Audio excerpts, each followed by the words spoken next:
tudo bem? Boa tarde pra você. Tô morrendo de saudade. Hoje quem vai dar aula pra você de revisão sou eu. Vou dar uma ajuda pra tia Dayana, que tá super sobrecarregada, tá bom? Então, nossa aula hoje tá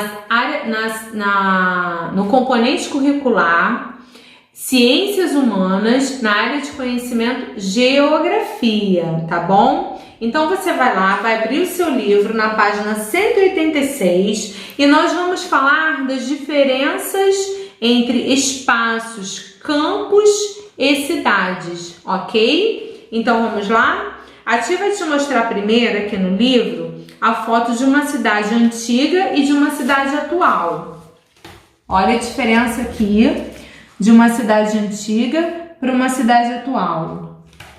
O que é interessante nesse capítulo? O interessante nesse capítulo é você conhecer as adversidades das coisas que a gente e da forma como a gente vive, das coisas como elas foram construídas, ok? Então vamos lá. Você vai verificar que na página 188 está falando sobre tipos de cidades. Só que tem uma palavrinha aqui muito interessante, que tá assim, ó, nômades. Nômades é um tipo de povo e a tia gostaria muito que você fizesse uma pesquisa falando sobre esse tipo de povo e como esse tipo de povo vive. Vou te dar uma dica, ele não vive em um único lugar, ele vive em vários lugares, porque ele muda muito. Então esse vai ser o seu tema de pesquisa, falar sobre o povo nômade, ok?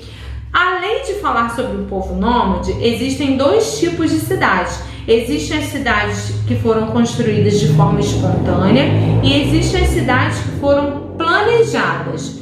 O que é isso, tia Irene? As cidades que foram construídas de forma espontânea, eu vou te dar o exemplo do Rio de Janeiro. O nosso Rio de Janeiro ele foi construído de uma forma muito espontânea. O que isso quer dizer? Que ele foi construído de forma desordenada.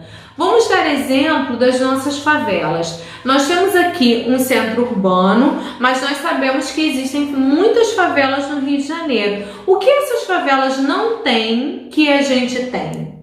As favelas não têm dentro da comunidade, não tem hospitais, não tem posto de corpo de bombeiro, não tem delegacias, elas não têm estrutura de saneamento básico.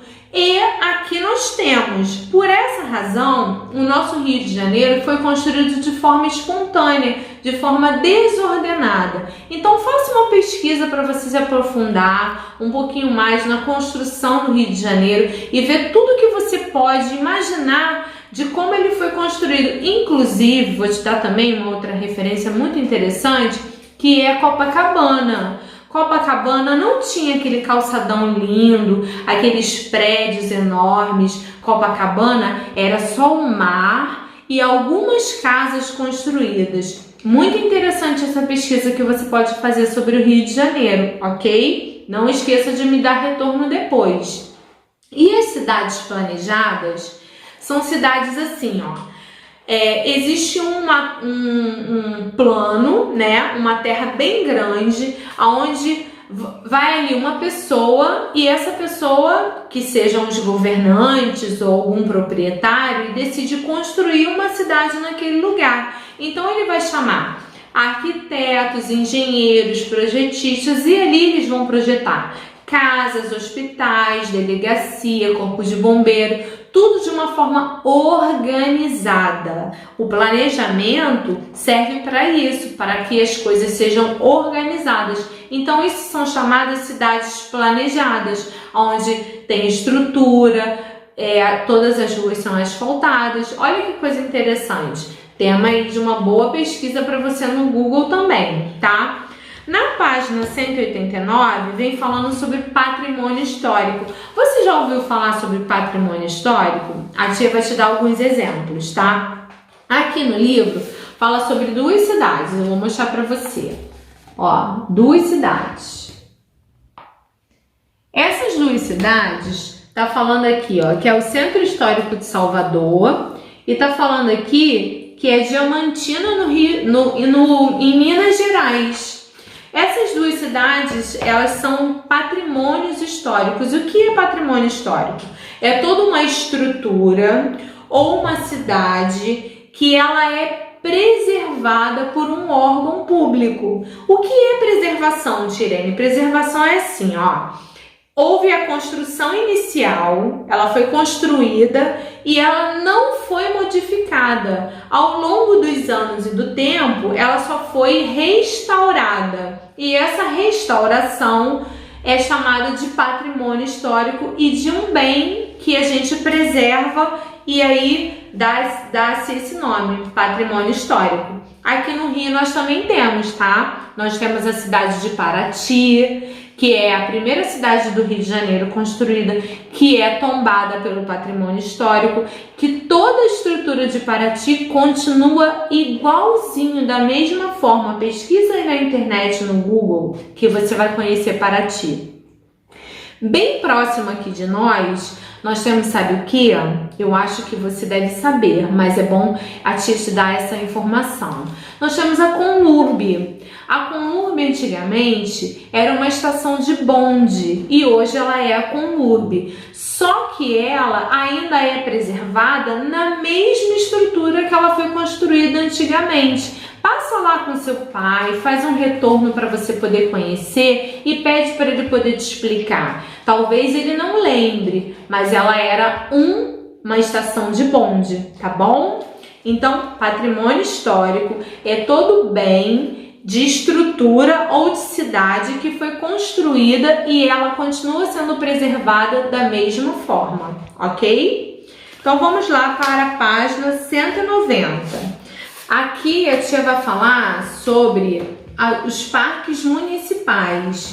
Aqui é exemplo nessa foto que você está vendo, tá falando sobre o Jardim Botânico. O Jardim Botânico ele é uma mata e ele é preservado, tá? E tem também um outro que é a Quinta da Boa Vista. A Quinta da Boa Vista também é um parque, né, que hoje é o Jardim Zoológico, que todo mundo conhece no Rio de Janeiro. E eu tenho certeza que você já foi ao Jardim Zoológico. E lá foi a casa de Dom Pedro II, onde ele levava a princesa Isabel para passar alguns períodos, porque ela era muito alérgica e lá em Petrópolis era muito frio. Olha que curiosidade interessante para você poder pesquisar. Continuando, aqui tem uma referência sobre a diferença da cidade do campo e das cidades urbanizadas. Olha aqui no seu livro. Olha como é diferente o campo da cidade urbana. O que o campo tem de diferente pra gente que na cidade urbana não tem? O campo, ele é o produtor, né? As cidades que são cheias de campos abertos, geralmente elas são produtoras agrícolas. E o que isso quer dizer? Que elas abastecem as cidades urbanas, que somos nós, que toda produção que nós recebemos, seja de alimentos, seja de algum tipo por exemplo, eu te vou dar um exemplo que não é de alimento, bem próximo de nós. Em Campos é produzido cana-de-açúcar e essa cana-de-açúcar ela vai para uma usina e é transformada em álcool e esse álcool serve para abastecer, sabe o que? Os automóveis. Então os campos, as cidades classificadas como cidades de campo, elas são produtoras e elas podem ser produtoras de muitas coisas, de alimentos e de outras coisas também. Também tem indústrias em campos, mas essas indústrias elas são bem afastadas. E a diferença das cidades de campo é que elas não têm essa urbanização tão próxima. Os hospitais são longe, o corpo de bombeiro às vezes não tem nessas cidades. Essas cidades elas não têm uma estrutura organizada no sentido de ter ruas asfaltadas. E outras coisas mais de curiosidades que você pode pesquisar e trazer para ti, ok? Você já teve essa aula e hoje a gente está tendo uma revisão, tá bom? Agora nós vamos falar das hierarquias, tá? Urbanas brasileiras. Olha aqui essas fotos que a tia vai falar um pouquinho bem rápido para você, tá? A tia vai falar para você sobre, grandes metrópoles nacionais. Quais são as nossas grandes metrópoles nacionais?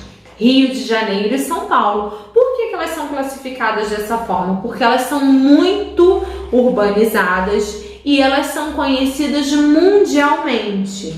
Tem as cidades regionais. Essas cidades, elas são dentro do nosso país conhecidas por nós, porém não são tão conhecidas internacionalmente. Vou dar um exemplo que está no seu livro, da cidade de Vitória, no Espírito Santo, que nós falamos, a tia Daiane até falou na revisão anterior, ok?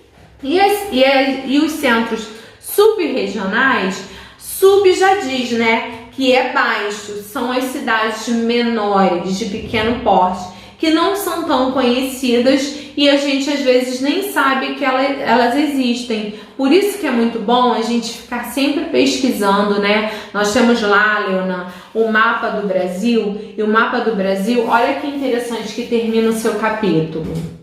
O mapa do Brasil, aqui, né, nesse mapa, ele vem trazendo todos os estados brasileiros, mas também tem mapas que vem trazendo todas as cidades do Brasil. Então tem essa curiosidade de pesquisar, olha só, sobre o mapa do Brasil, sobre o mapa dos estados do Brasil e sobre o mapa das cidades do Brasil.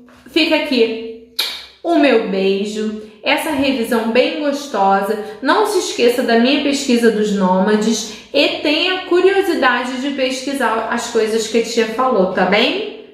Beijo, Leona!